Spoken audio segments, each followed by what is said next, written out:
ആമയിഴഞ്ചൻ തോട് വൃത്തിയാക്കാനിറങ്ങിയ ജോയിയുടെ മരണം നൊമ്പരമായി നിൽക്കുകയാണ്. സംഭവത്തിൽ പരസ്പരം പഴിചാരി രക്ഷപ്പെടാൻ ശ്രമിക്കുകയാണ് കോർപ്പറേഷനും റെയിൽവേയും. ജോയിയുടെ മരണത്തിൽ നേരിട്ടുള്ള ഉത്തരവാദി ആരാണ്? ആമയിഴഞ്ചൻ തോട്ടിൽ മാലിന്യ നീക്കം അപകടകരമാണെന്നറിഞ്ഞിട്ടും ജോയിയെ മരണത്തിലേക്ക് തള്ളിവിട്ടത് മറ്റാരുമല്ല, കരാറുകാരനാണ്. ഈ കരാറുകാരൻ തന്നെയാണ് സംഭവത്തിൽ ഒന്നാം പ്രതി. ഹിറ്റാച്ചി പോലുള്ള യന്ത്രങ്ങൾ ഉപയോഗിച്ച് നീക്കേണ്ട മാലിന്യം തൊഴിലാളികളെ ഉപയോഗിച്ച് നീക്കാൻ ശ്രമിച്ചതാണ് അപകടത്തിന് കാരണമായത്. യന്ത്രങ്ങൾ ഉപയോഗിച്ച് മാലിന്യ നീക്കം നടത്തിയിരുന്നുവെങ്കിൽ ഒരു മനുഷ്യജീവൻ നഷ്ടമാകുമായിരുന്നില്ല. ഓപ്പറേഷൻ അനന്തയുടെ ഭാഗമായി ആമയിഴഞ്ചൻ തോട്ടിലെ കയ്യേറ്റത്തോടൊപ്പം മാലിന്യ നീക്കങ്ങളും അന്ന് നീക്കം ചെയ്തിരുന്നു. 7 ദിവസത്തോളം എടുത്താണ് ഹിറ്റാച്ചി പോലുള്ള യന്ത്രങ്ങൾ ഉപയോഗിച്ച് മാലിന്യ നീക്കം നടത്തിയത്. അതായത് ഇനി ഒരു സമയത്തും തൊഴിലാളികളെ മാലിന്യ കൂനയിലേക്ക് ഇറക്കി ശുചീകരണം നടത്താതിരിക്കാനുള്ള സംവിധാനം അന്ന് ഒരുക്കിയിരുന്നു. ഹിറ്റാച്ചി പോലുള്ള യന്ത്രങ്ങൾ തോട്ടിലേക്ക് ഇറക്കി മാലിന്യ നീക്കം ഉൾപ്പെടെയുള്ളവ നടത്താൻ സാധിക്കുമെന്ന് അർത്ഥം. എന്നാൽ കരാറുകാരൻ സാമ്പത്തിക ലാഭത്തിനു വേണ്ടി തൊഴിലാളികളെ ആമയിഴഞ്ചൻ തോട്ടിലേക്ക് ഇറക്കി വിടുകയായിരുന്നു.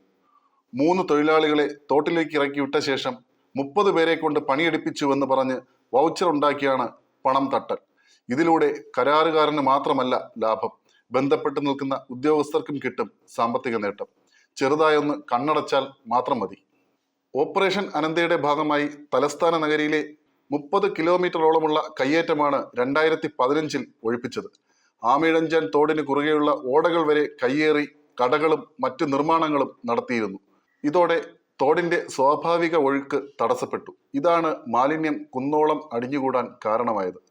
ഓപ്പറേഷൻ അനന്തയുടെ ഭാഗമായി ഈ കയ്യേറ്റങ്ങളെല്ലാം ഒഴിപ്പിക്കുകയും തോടിന്റെ സ്വാഭാവിക ഒഴുക്ക് പുനഃസ്ഥാപിക്കുകയും ചെയ്തിരുന്നു. മാത്രമല്ല ഇനി ഒരിക്കലും തൊഴിലാളികളെ ഇറക്കിയുള്ള ശുചീകരണം നടത്താതിരിക്കാനുള്ള സംവിധാനവും അന്ന് ജില്ലാ കളക്ടറായിരുന്ന ബിജു പ്രഭാകറും അന്നത്തെ ചീഫ് സെക്രട്ടറി ആയിരുന്ന ജിജി തോംസണും നടത്തി. അതായത് ചെറിയൊരു ഹിറ്റാച്ചിയെ ഇറക്കി സ്ലാബിനടിയിൽ അടിഞ്ഞുകൂടിയ മാലിന്യം നീക്കം ചെയ്യാൻ സാധിക്കുന്ന തരത്തിലുള്ള സംവിധാനമാണ് ഒരുക്കിയത്. ഇതൊക്കെ അറിയാമായിരുന്നിട്ടും കരാറുകാരൻ തൊഴിലാളികളെ മാലിന്യ കൂമ്പാരത്തിലേക്ക് തള്ളിവിടുകയായിരുന്നു. അപകടകരമായ സാഹചര്യമാണ് നിലനിന്നതെന്ന് മനസ്സിലാക്കിയിട്ടും കരാറുകാരൻ യന്ത്രസാമഗ്രികൾ ഉപയോഗിച്ച് ചെയ്യേണ്ട ശുചീകരണം പണം തട്ടാൻ വേണ്ടി തൊഴിലാളികളെ കൊണ്ട് ചെയ്യിപ്പിച്ചു. എസ്റ്റിമേറ്റ് തയ്യാറാക്കുന്നത് മുതലാണ് കരാറുകാരന്റെ തട്ടിപ്പ് തുടങ്ങുന്നത്. എത്ര ദിവസം, എത്ര തൊഴിലാളികൾ എന്നിവ ചൂണ്ടിക്കാണിച്ചാണ് ശുചീകരണത്തിനുള്ള കരാർ ഏറ്റെടുക്കുക. ഒരു ദിവസം 30ഓളം തൊഴിലാളികളെ ഉപയോഗിച്ച് ടൺ കണക്കിന് മാലിന്യം നീക്കിയെന്ന് വൗച്ചർ ഉണ്ടാക്കിയാണ് പണം തട്ടിപ്പ്. എന്നാൽ ശുചീകരണത്തിന് ഇറങ്ങുന്നത് വെറും 3-4 തൊഴിലാളികൾ മാത്രമായിരിക്കും. ഇതൊന്നും പരിശോധിക്കാൻ ബന്ധപ്പെട്ടവർ തയ്യാറാകില്ല. ഇത് കരാറുകാരനാണ് ഗുണം കിട്ടുക. പ്രതിദിനം എത്ര ടൺ മാലിന്യം നീക്കം ചെയ്തതെന്ന് പോലും കരാറുകാരൻ പറയുന്നത് വിശ്വസിക്കുക മാത്രമാണ് അധികൃതർ ചെയ്യുന്നത്. മാത്രമല്ല ദിവസങ്ങളോളം തൊഴിലാളികളെ കൊണ്ട് ശുചീകരിച്ചാലും തോട്ടിലെ മാലിന്യം പൂർണ്ണമായും മാറ്റാൻ സാധിക്കുകയുമില്ല. ഇവിടെയും തട്ടിപ്പുണ്ട്. വീണ്ടും കരാറെടുത്ത് പണം തട്ടുന്നതിനുള്ള തന്ത്രമാണ് ഇതിലൂടെ കരാറുകാർ സ്വീകരിക്കുന്നത്. ഇതേ രീതിയാണ് കഴിഞ്ഞ ദിവസം ആമയിഴഞ്ചൻ തോട്ടിലെ ശുചീകരണത്തിലും സംഭവിച്ചത്. കുന്നോളം മാലിന്യം നിറഞ്ഞ തോട്ടിൽ വെറും 3 തൊഴിലാളികളെയാണ് ശുചീകരണത്തിനായി ഇറക്കിയത്. ഇത് ഗുരുതര വീഴ്ചയാണ്. യന്ത്രസാമഗ്രികൾ ഉപയോഗിച്ച് ശുചീകരണം നടത്തിയാൽ 7 ദിവസം കൊണ്ട് തന്നെ മാലിന്യ നീക്കം സാധിക്കുമായിരുന്നുവെന്ന് ഓപ്പറേഷൻ അനന്തയ്ക്ക് നേതൃത്വം നൽകിയ ഉദ്യോഗസ്ഥർ പറയുന്നു.